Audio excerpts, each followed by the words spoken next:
جو جو زمانہ گزرتا گیا ہے اور آج کے زمانے میں ہم جا پہنچے ہیں، مادیت کا غلبہ ہو گیا ہے، روحانیت کمزور پڑ رہی ہے، پورا ماحول ہر طرف مادی کلچر کا، مادی افکار کا، مادی نظریات کا، مادی طرز زندگی کا، مادی سوچ کا، مادی خواہشات کا، ہر طرف پورا ماحول مادیت کا ہے۔ جب مادیت کا ماحول ہوتا ہے اور بچہ خواہ وہ مسلمانوں کی سوسائٹی میں ہو، پاکستان میں رہے، انڈیا میں رہے، عرب میں رہے، عجم میں رہے، ویسٹرن ورلڈ میں ہو، ایسٹرن ورلڈ میں کوئی سوسائٹی ہو، لیکن گرد و نواح کا ماحول جس میں آنکھ کھول رہا ہے، جس میں اس کی پرورش ہو رہی ہے، جہاں اس کی پڑھائی، تعلیم و تربیت ہو رہی ہے، اگر اس ماحول میں ہر سو مادیت کا غلبہ ہے، میٹیریلزم کا، تو لا محالہ یہ جو خارج کی مادیت ہے اس کے وجود سے باہر اطراف و اکناف میں، گرد و نواح میں پوری جو مادیت ہے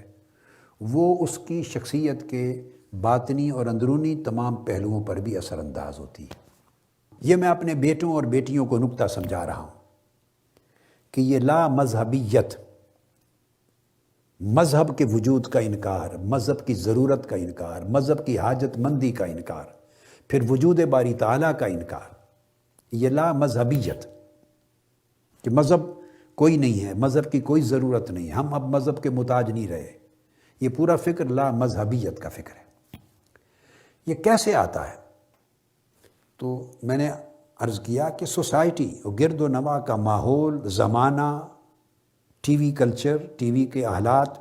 سوسائٹی، اسکول، بچے، بچیاں، معاشرہ، معاشرت، تہذیب، ثقافت، یہ سارا کچھ جو گرد و پیش ہے یہ ایک ایٹماسفیئر ہے، یہ باہر کا ایک ویدر ہے، باہر کا ایک موسم ہے۔ جیسے آپ سردی میں نکلیں تو سردی صرف آپ کے باہر کو نہیں لگتی، ایسا نہیں ہوتا کہ آپ کو سردی فیل ہو رہی ہے اور آپ ٹھٹر رہے ہیں، نہیں، وہ سردی آپ کے اندر بھی اثر انداز ہوتی ہے اور آپ کو نزلہ ہو جاتا ہے، آپ کو فلو ہو جاتا ہے، آپ کو نمونیا ہو جاتا ہے، آپ بیمار ہو جاتے ہیں۔ تو پتہ چلا کہ یہ جو موسم باہر کا تھا، اس موسم نے صرف آپ کے جسم کے ظاہر کو متاثر نہیں کیا کہ سردی لگ رہی ہو اور آپ کانپ رہے ہوں اور ٹھٹر رہے ہیں، نہیں، بلکہ وہ جو باہر کے موسم کی سردی ہے وہ آپ کے اندر کی صحت کے موسم کو بھی متاثر کر رہی ہے، آپ بیمار ہو رہے ہیں۔ اسی طرح سخت گرمی میں جب آپ نکلتے ہیں، ٹیمپریچر بہت ہائی ہوتا ہے، جب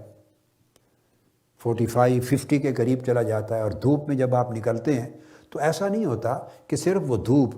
آپ کی جلد کو سیاہ کر رہی ہے یا تپش بہت زیادہ محسوس ہو رہی ہے، نہیں، بلکہ وہ سخت گرمی اس سے لوگوں کی اموات بھی واقع ہو جاتی۔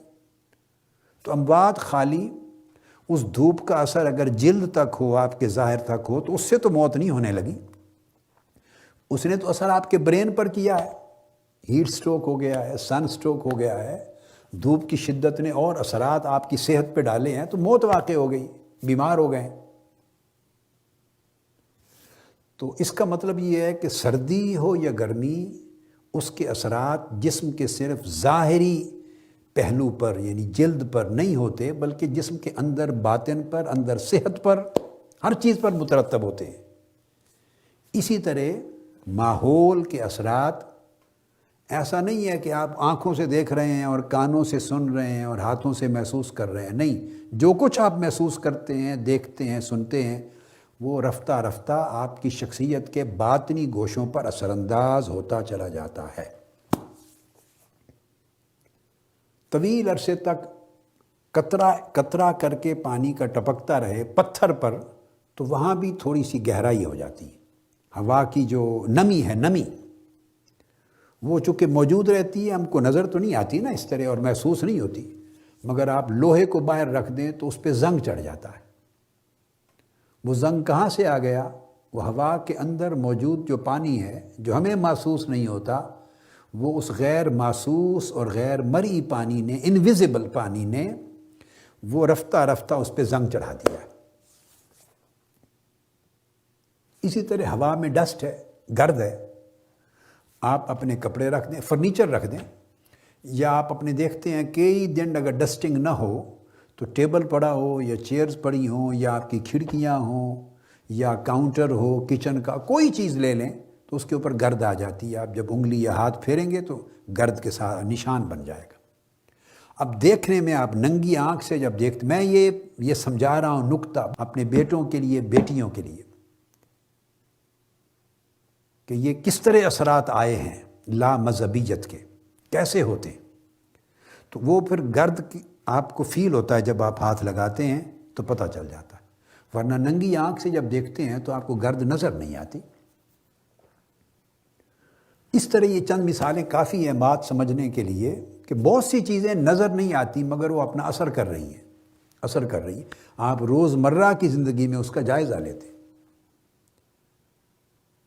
یہ کپڑے پہنتے ہیں، کپڑے تو باہر کی گرد سے یہ رفتہ رفتہ، صرف پسینے سے نہیں، سردیوں کا موسم بھی ہو تو الٹیمیٹلی میلے ہو جاتے ہیں. باہر کی گرد اس کو میلا کرتی ہے، جیسے آپ کے جسم کو کرتی ہے ویسے آپ کے کپڑوں کو کرتی ہے، ہر شے. اسی طرح آپ چیز کو ننگا نہیں رکھتے تو جراثیم بھی ہوتے ہیں ہواؤں میں، انفیکشنز بھی ہوتی ہیں ہواؤں میں، بیکٹیریا بھی ہوتے ہیں. تو وہ بیکٹیریا سے بھی چیزیں جب باسی ہوتی ہیں تو وہ صحت کے لیے مضر ہو جاتی ہیں. تو اس کا مطلب یہ ہے کہ فضا میں بیکٹیریا بھی انسان کے اندر جاتے ہیں اور اس میں سانس لینے سے آدمی بیمار بھی ہوتا ہے. ایک آدمی کو شدید نزلہ ہے، کھانسی ہے، آپ اس کے پاس نہیں بیٹھتے. ایک کو ٹی بی ہو جاتی ہے تو آپ اس کے برتن یوز نہیں کرتے، منع کر دیا جاتا ہے. کچھ امراض متعدی ہوتی ہیں، چونکہ وہ جب برتن یوز کرے گا، جن کو چھوئے گا، جس فضا میں سانس لے گا آپ کے سامنے، تو وہ بیکٹیریاز بھی آپ کے اندر چلے جائیں گے. آپ کو نظر کچھ نہیں آ رہا، ہوا میں کچھ نظر نہیں آ رہا، مگر سیدھا اندر سانس کے ذریعے جا کے آپ کی صحت کو خراب کر دیں گے. تو جس طرح یہ بیکٹیریاز آپ کی صحت کو برباد کرتے ہیں، اس طرح مادیت کے بیکٹیریا روحانیت کو خراب کرتے ہیں، ایمان کی صحت کو خراب کرتے ہیں. یہ مادیت کے جراثیم ہیں،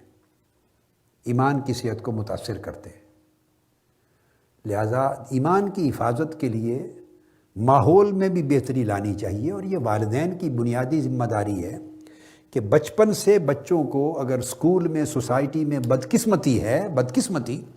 کہ وہ ماحول میسر نہیں آ رہا جو ان کے ایمان اور عقیدے کی اور اعمال صالحہ کی اور اچھے اخلاق کی حفاظت کر سکے، تو کم سے کم وہ ماحول انہیں گھر میں مہیا کریں جو ان کے دین میں پختگی دے، ایمان میں پختگی دے، عقیدے میں پختگی دے، اور اپنی صحیح راستوں پر وہ گامزن رہ سکے.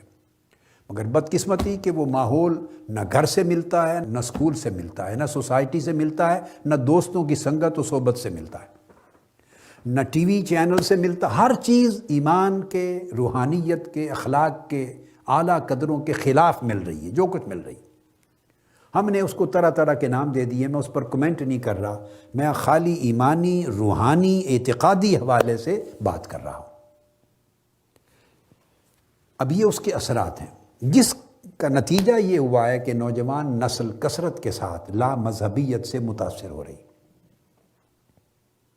اس کے پیچھے نفس کے حملے بھی ہوتے ہیں، شیطان کے حملے بھی ہوتے ہیں، انسان کو راہ حق سے بہکانے کے، گمراہ کرنے کے حملے بھی ہوتے ہیں. تو یہ داخلی اثرات بھی ہیں، نفسانی اثرات بھی ہیں، شیطانی اثرات بھی ہیں، دنیاوی اثرات بھی ہیں، حرص اور ہوا و ہوس کے اثرات بھی ہیں، ماحولیاتی اثرات بھی ہیں، تہذیبی اور ثقافتی اثرات بھی ہیں، اور تعلیماتی اثرات بھی ہیں، صحبتی اثرات بھی ہیں، اداراتی اسباب بھی ہیں. یعنی بہت سے اسباب ہیں جو مل کر ایک برے نتیجے کی طرف نوجوان نسل کو اور ہر لوگوں کو لے جاتی. تو اور بہت سے نوجوان میں نے دیکھا ہے، مجھ سے ملتے ہیں، مختلف وقتوں میں ملتے رہے ہیں، اب ملتے ہیں، کہ جو کنفیوزڈ ہیں اور وہ کہتے ہیں کہ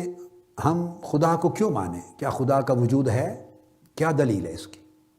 مذہب کی کیا حاجت ہے؟ ہم کیوں مذہب کو مانیں؟ مذہب کو چیلنج کرتے ہیں، ہماری عقل نہیں مانتی، ہمارا دماغ نہیں مانتا، ہمیں عقلی دلیل چاہیے مذہب کی ضرورت پر، اللہ کے وجود پر. یہ سوال اٹ سیلف بے عقلی کا سوال ہے، یہ سوال خلاف عقل ہے. سب سے پہلے نئی ویڈیوز کو حاصل کرنے کے لیے شیخ الاسلام ڈاکٹر محمد طاہر القادری کے آفیشیل یوٹیوب چینل کو سبسکرائب کریں اور بیل آئیکن کلک کریں۔